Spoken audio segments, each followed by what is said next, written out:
Sobrang sulit ng almusal, guys. Tingnan nyo naman. Ito yung view ng aming balcony. Sa taas lang din kasi halos nito eh. Sa baba pala, sorry. So yung view dito mas maganda kasi mas mataas. Laki ng ilog na to. Ilog pala to. Ang dami nag-picture taking to, no? Kasi tingnan mo naman yung view. Napakaganda. See? Nasa gitna ng dalawang bundok. Tapos may ilog, oh.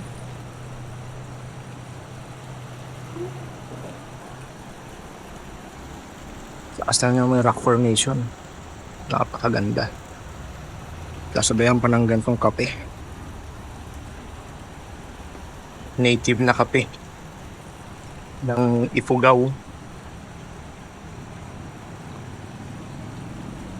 Yan. Kung gaano kaganda. Sana tuloy-tuloy lang itong mga pangalagaan, no? Nakakapanghinayang kung masisira lang. Para yung mga susunod na henerasyon ma-enjoy din yung ganito.